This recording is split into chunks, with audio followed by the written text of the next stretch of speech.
In the other, you've got Ferrari's finest achievement, the Enzo, a combined value approaching £2 million. Both of these cars are awesome on the track, but we wanted to know what's it like owning and driving them in real life on real roads. And now, for the first time, thanks to a generous fifth gear viewer, we can tell you.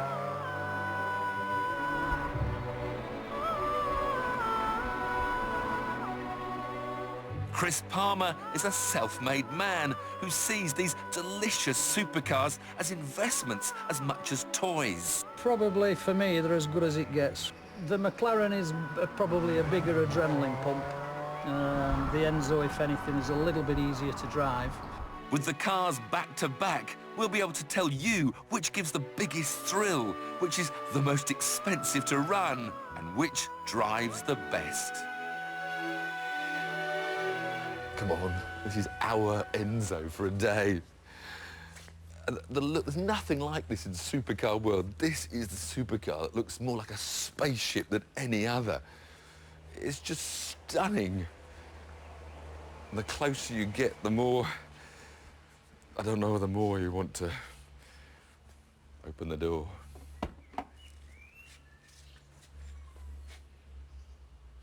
And it just invites you, it beckons you to come.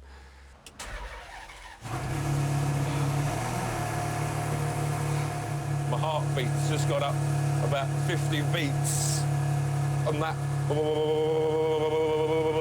is coming through the seat into my back and into my spine, tingling up into my brain.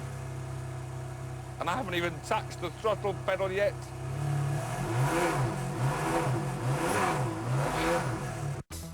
It's a car that gives you goosebumps, but the experience is slightly dampened because you know one day, just like the F40 and F50 before it, the Enzo will be replaced, whereas the F1 will exist forever as the McLaren flagship.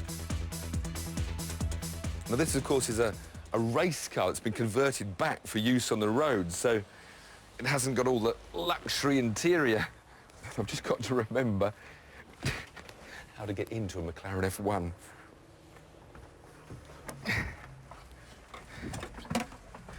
But once inside that brilliant driving position that Gordon Murray created, no beautiful dials in front of me, a race-spec dashboard, and this whole bank of carbon fibre surrounded switches.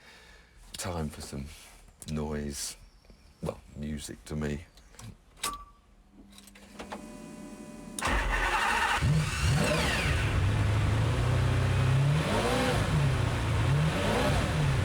Now, stripped out for race spec, this car has lost like 300 kilos of weight, so it's lost all the sound deadening. So this is not going to be a quiet trickle when you drive the car. In fact, I noticed these headsets, because the only way you can talk to a passenger if you had one is with these. Hopefully I'll be able to drive without them, because to listen to that V12 in the back is very special. Ferrari recommend the Enzo is serviced every 3,000 miles or 6 months, with the bill coming to between £2,000 and £3,000. A new set of tyres is about £1,000. A 6,000-mile service on a McLaren can cost, and are you sitting down, £30,000. Everything about an F1 is telephone numbers. Even a small tin of touch-up paint costs 75 quid. Then we come to the petrol station. A day with these two resulted in my record ever fill-up.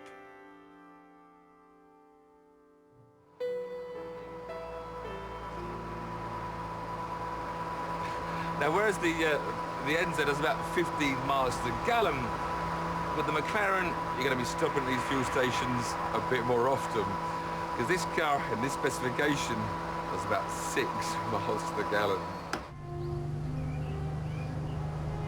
How long is that nose and how near is that concrete?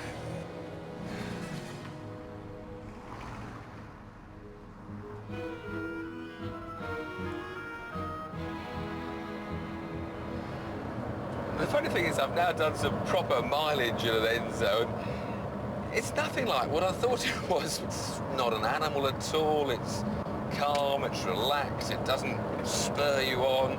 It's a very pleasant cruiser.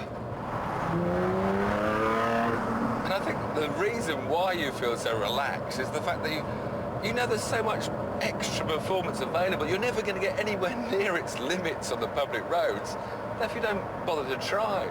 But I guess there's one button I've got to try, and that's the race button. Just to see how different it feels, because it does sharpen up the engine and the suspension. So we'll just have it in the rev band, 3, then just press it and... Oh! The steering is now, yeah, sharpened a tad. The gear change should be a bit quicker. Oh, suddenly I feel a bit egged on. It's amazing what a difference one button can make.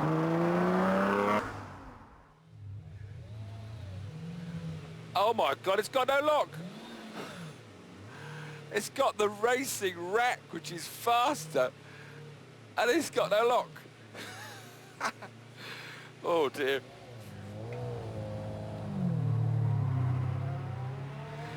Now, I thought I'd drive this without this headset on, but it is so noisy, especially with the gearbox. In fact, if I didn't have this on, you wouldn't hear me speak. But I have to say, I feel a bit like a fighter pilot taking his F-16 down to the shops. This whole car just is saying, let's go, let's go. White circle with black diagonal lines across it, which means we can now go 3, 2... It's like I've got a huge widescreen television in front of me on a PlayStation game. Whoa. Oh, it's going to get me into trouble. This car is going to get me into trouble. I think these headsets on, it makes me feel more like I'm in a racing car. I've got my crash helmet on, I'm in racing mode. I probably need to take them off in order to calm myself down, to listen to all the... to listen to all the noises of the car.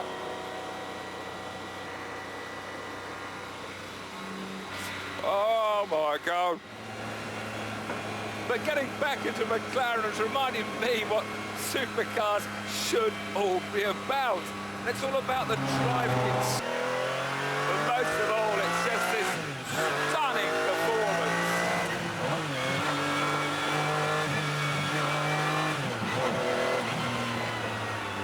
Because I'm sitting in the most exciting, I say this in the most exciting road car ever built.